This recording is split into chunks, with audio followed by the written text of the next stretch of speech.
Hello everyone, welcome to this lecture on electrical machines. So last class we discussed about single layer winding and double layer winding. Okay, so this class we are going to discuss about concentrated winding and the MMF generated due to it. ठीक है, तो उसका concentrated winding की वजह से MMF क्या जो generate होगा उसकी क्या एम्पलीट्यूड होने वाली है, क्या मैग्नीट्यूड होने वाला है, उसको हम इसमें डिराइव करने वाले हैं. देखो कॉन्सेंट्रेटेड वाइंडिंग जैसे कि आप लोगों को पता है कि एक ही स्लॉट एरिया में हम उसको वाउंड करते हैं. ठीक है, तो उसको हम कॉन्सेंट्रेटेड वाइंडिंग कहते हैं. ठीक है, वैसे तो इसकी तरह तरह की वाइंडिंग होती है, लेकिन let's take an example. Just wait. Okay, so this is a concentrated winding. देखो तो आपको सेंटर में जो दिखाई दे रहा है वो है आपका, यहाँ पे रोटर और स्टेटर दोनों मार्क. सेंटर में जो है ये वाला आपका रोटर है. ठीक है, rotor. Okay, and this is the air gap. This is the air gap. Okay, these are ampere conductors. ठीक है, एम्पेयर कंडक्टर. यहाँ से एक कंडक्टर आ रहा है. ठीक है, और यहाँ पे कॉइल का, जैसे आपने देखा होगा ट्रांसफार्मर में हम लोग करते हैं, एक ही तरह का कॉइल है ना, या फिर आप डीसी मशीन्स में लगा लो. ठीक है, ट्रांसफार्मर्स हो गया, डीसी मशीन हो गया है. ठीक है, इन सब में हम लोग कॉन्सेंट्रेटेड वाइंडिंग का यूज़ करते हैं. ठीक है, कॉन्सेंट्रेटेड वाइंडिंग एक ही तरह से मतलब. ठीक है, एक ही के ऊपर कॉइल जो है बाउंड हो रहा है एक ही स्लॉट पे. ठीक है, एक स्लॉट पेयर पे. ठीक है, तो अब मान के चलते हैं कि हमारे पास में सिलेंड्रिकल रोटर है. Okay, we have a cylindrical rotor machine with small air gap as shown in figure. See, because air gap is important. Why? अगर air gap नहीं होगा तो रोटर घूमेगा कैसे? तो air gap important है. तो हम मान के चल रहे हैं कि हमारे पास में cylindrical rotor है. ठीक है, cylindrical rotor है. ठीक है, और it is having a small air gap as shown in the figure. ठीक है, तो पहले तो हम एक नॉर्मल टू पोल के लिए हम कॉन्सेप्ट समझ लेते हैं कि कैसे हमारा जो फ्लक्स है, ये MMF है, वो क्रिएट होने वाला है. Let us suppose this is our north pole, this is our south pole. ठीक है, और ये हमारा रोटर है. लेट अस सपोज, तो जब ये कंडक्टर यहाँ पे है, ठीक है, तो मोस्टली इसका MMF क्या होगा? ज़ीरो होगा, क्योंकि यहाँ पे कोई वो नहीं है, फील्ड नहीं है, या फिर आप कह सकते हो कोई पोल नहीं है ना. पोल जब ये कंडक्टर घूम के यहाँ पे आएगा पोल के मैक्सिमम पॉइंट पे, है ना, तो यहाँ पे MMF सबसे ज़्यादा कट होगा. ठीक है, तो यहाँ पे जो मैग्नीट्यूड होगा वो सबसे ज़्यादा होगा. इसी कॉन्सेप्ट को यूज़ करते हुए हम इसमें मैग्नीट्यूड की वेव फॉर्म बनाने वाले हैं. ठीक है, और उसको यूज़ करके हम अब एक तरीके से अगर हम देखें तो ये एंगल कौन सा है? 180 डिग्री. तो यानी कि 180 डिग्री पे ज़ीरो होने वाला है, 0 डिग्री पे ज़ीरो होने वाला है, 90 डिग्री पे it will B maximum, and 270 पे again it will B maximum. ठीक है, क्योंकि नॉर्थ और साउथ के मिड पॉइंट या सेंट्रल पॉइंट पे है. ठीक है, तो इन सब पॉइंट्स पे हमारा बनने वाला. तो टू पोल का ही हम लोग एग्जांपल ले रहे हैं इसमें. ठीक है, so here the stator is imagined to be wound for two pole with single and turn. ठीक है, और यहाँ पे हम अजम्पशन कर रहे हैं कि it's a full pitch coil. Full pitch coil है, carrying a current of I in the direction indicated. ठीक है, अब यहाँ पे देखो, ध्यान से देखो, यहाँ पे क्या है? डॉट है. डॉट है, तो जब आप इसमें राइट हैंड थंब रूल लगाओगे तो डायरेक्शन किस तरफ आएंगी? नॉर्थ टू साउथ, अंदर की तरफ, है ना. ये ब्लैक से मैंने डायरेक्शंस इंडिकेट किए. ठीक है, these are the direction of the current. उसी तरह से एक क्रॉस है तो उसकी डायरेक्शन इस तरफ हो जाएगी. ठीक है, यहाँ पे हमने डायरेक्शन को भी इंडिकेट कर दिया है. तो the stator is imagine to be wound for two pole. Two pole ले रहे हैं हम लोग. ठीक है, with single and turn full pitch coil carrying current I in the direction indicated. तो फिगर बेसिकली शो कर रही है क्या? हमारी flux lines of magnetic field setup को शो कर रही है. ठीक है, और नॉर्थ और साउथ, है ना, यहाँ पे देखो नॉर्थ और साउथ जो मैंने ब्लू से यहाँ पे मार्क कर रखे हैं. ठीक है, ध्यान से देखो फिगर में, ये जो ब्लू से मार्क किए हैं north and south, these are showing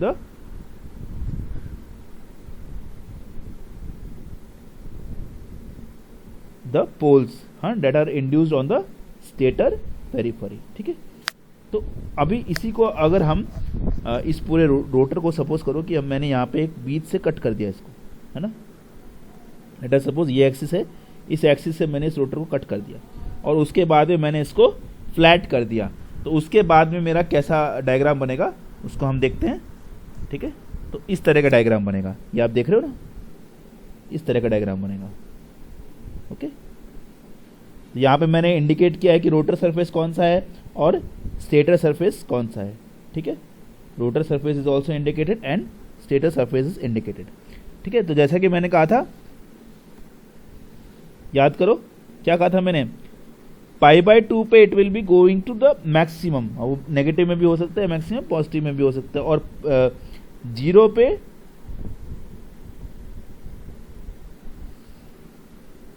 zero कहाँ पे होगा, सॉरी π/2 पे मैक्सिमम नहीं होगा, π/2 पे हमारा 0 आ रहा है ना, बिकॉज मैक्सिमम कहाँ पे आएगा,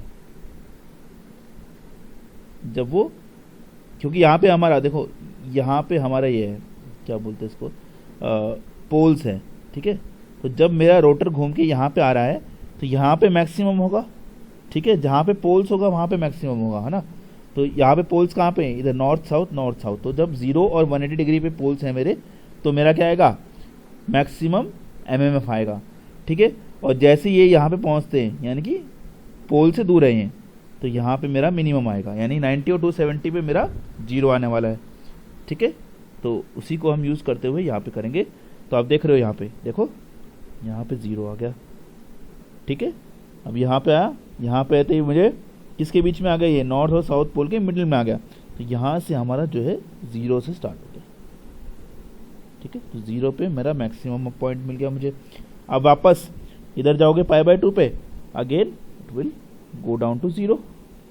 ठीक है, π/2 पे जाते ही अगेन 0। अब वापस पाई पे आओगे, again it will go to maximum, उसके मिड पॉइंट यानी सेंट्रल पॉइंट से आप देखोगे तो मैक्सिमम। तो इस तरीके से ये वेव फॉर्म हमारी चलती रहेगी। और अगर हम देखेंगे तो ये एक फ्लैट टॉप वेव फॉर्म बन जाएगी, है ना। अब देखो, क्योंकि यहाँ पे मेरे पास में हमने ये मान के चला कि reluctance of the iron path क्या है, नेग्लिजिबल है। ठीक है, तो half the MMF Ni/2, half MMF Ni/2 है, वो एज्यूम की जाती है कि यूज़ की जाती है to create the flux from rotor to stator in the air gap. ठीक है, rotor to stator in the air gap. Other half जो यूज़ की जाती है, that is use to establish the flux from stator to rotor in the air gap. Okay, और हम ये कह सकते हैं, if the flux that is moving from rotor to stator को हमने पॉजिटिव लिया है। ठीक है, जो रोटर की स्टेटर की तरफ फ्लक्स जा रहा है उसको हमने पॉजिटिव लिया है, और जो स्टेटर टू रोटर जा रहा है उसको हमने नेगेटिव लिया है। ठीक है, so in figure stator winding is laid down flat with rotor on the top of it. ठीक है, सो बेसिकली हमारी रेक्टेंगुलर स्पेस MMF एक रेक्टेंगुलर स्पेस की तरह फॉर्म हुई है। तो प्लस Ni/2 कब होगा, जब मेरा flux is moving from rotor to stator, and minus Ni/2 will be when it is moving from stator to rotor. ठीक है, तो बेसिकली अब मेरे पास में देखो ये आ गया। अब मुझे इसमें से क्या एक्सट्रैक्ट करना है, मुझे इसमें से फंडामेंटल एक्सट्रैक्ट करना है। तो किसी भी वेव फॉर्म में से आपको अगर फंडामेंटल एक्सट्रैक्ट करना है तो आप किस चीज़ का यूज़ करोगे, विल यूज़ फोरियर सीरीज। ठीक है, फोरियर सीरीज का यूज़ करेंगे। ठीक है, फोरियर सीरीज का यूज़ करते हुए हम इसका फंडामेंटल का कंपोनेंट निकालेंगे और फिर will define the MMF of the fundamental component. तो हम सबको पता है कि the MMF space of single coil being rectangular, it can be split into its fundamental and harmonics using Fourier series। अब Fourier series क्या कहती है मेरी, अगर एक फंक्शन है f of theta that will be equal to a0/2 plus summation n equal to 1 to infinity an cos n theta plus bn sin n theta। ठीक है, okay, now will solve this and will gate. तो सबसे पहले हम wave form की तरफ आते हैं। ठीक है, ये हमारी वेव फॉर्म है। ठीक है, जो अभी भी हमने बनाई थी। तो अगर मैं ध्यान से देखूं, -π/2 से थीटा से π/2, यहाँ पे मेरी कितनी वैल्यू है MMF की, this is nothing but Ni/2। वहीं जब मैं π/2 से 3π/2 पे जा रहा हूँ, π/2 से 3π/2, ठीक है, what is the value of the flux, sorry what is the value of M M F is minus N I by two. ठीक है ना, देखो ध्यान से देखो यहाँ पे, है ना, माइनस पाई बाय टू से पाई बाय टू, तो ये वाला रीजन आ गया। इस रीजन में क्या है, plus N I by two है, again pi by two to 3 pi by two, यानी ये वाला रीजन आ गया। तो इस रीजन में क्या है, minus N I by two. ठीक है, तो अब फोरियर सीरीज निकालने के लिए सबसे पहले हमें देखना है कि पीरियड क्या है। पीरियड अगर माइनस पाई बाय टू से 3 पाई बाय टू का पीरियड निकाले तो it will be nothing but 2 पाई। ठीक है, तो सबसे पहले हम इसमें ए नॉट कैलकुलेट करेंगे। देखो वैसे तो देखते ही पता चल जाना चाहिए आपको, क्योंकि equal positive and equal negative half है, तो ए नॉट की वैल्यू डेफिनेटली 0 आएगी, but still will calculate, don't worry. Okay, will still calculate. So you know that A naught by 2 is equal to 1 by pi minus pi by two to 3 pi by two. ठीक है, F of theta into D theta. ठीक है, this will be equal to what, अगर हम इसमें equation में ध्यान से देखें तो 1 बाय पाई से लेके माइनस पाई बाय टू से लेके पाई बाय टू तक, what I will get is plus N I by two into D theta minus, अब पाई बाय टू से लेके 3 पाई बाय टू पे, 3 पाई बाय टू पे क्या आ जाएगा मेरा, minus N I by two है, इसलिए मैंने माइनस को बाहर ले लिया, तो इनसाइड आ जाएगा मेरा N I by two into D theta. ठीक है, इतना क्लियर है। आगे हम इसको किस तरह से कर सकते हैं, देखो हमें मालूम है कि एन आई बाई टू क्या है, कॉमन है, कॉमन निकाल सकते हैं क्योंकि इट्स ए कांस्टेंट, सिर्फ 1 by pi into N I by two. ठीक है, इसको बाहर निकाल सकते हैं हम। नाउ थीटा हो जाएगा, तो इसका मतलब क्या होगा, pi by two plus pi by two. ठीक है, upper limit minus lower limit ना, तो माइनस क्या हो जाएगा, 3 pi by two minus pi by two.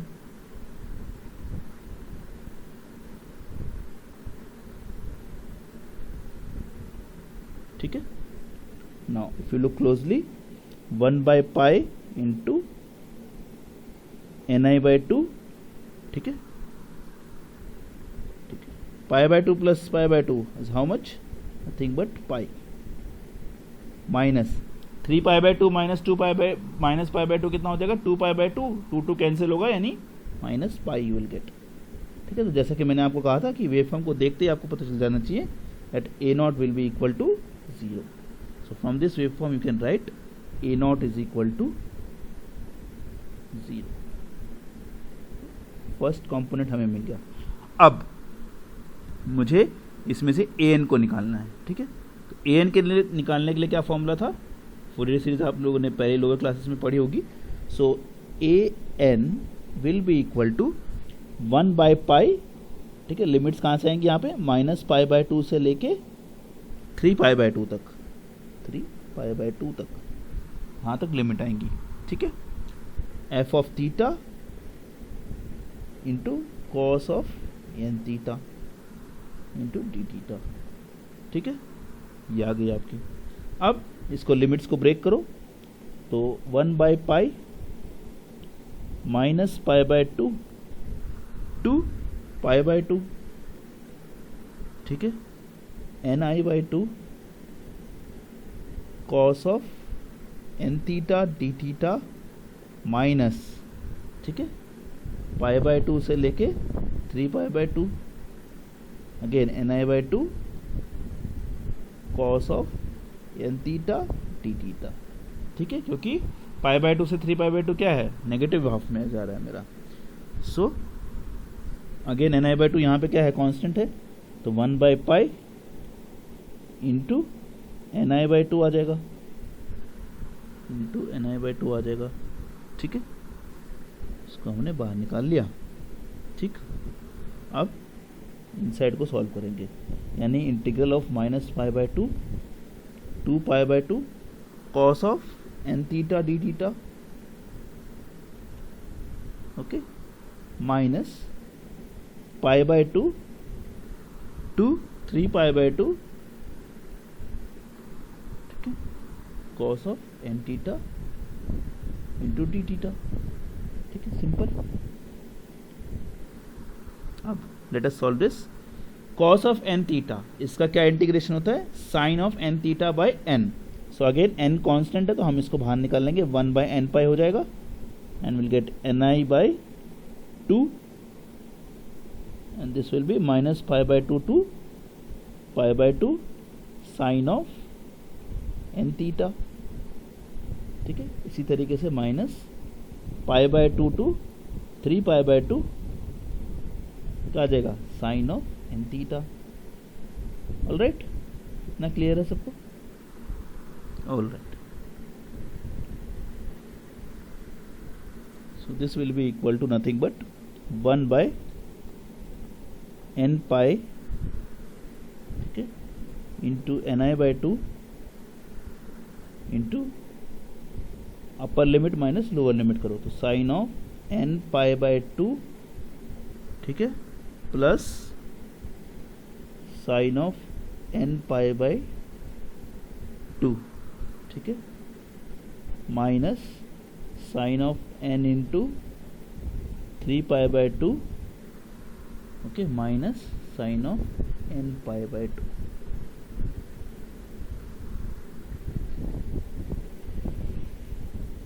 ठीक है ना?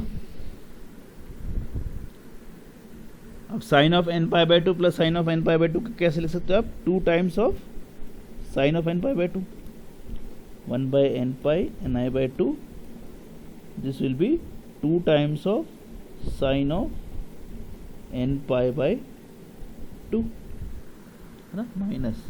अब आपको पता है 3 पाई बाय 2 को हम कैसे लिख सकते हैं, पाई प्लस पाई बाय 2।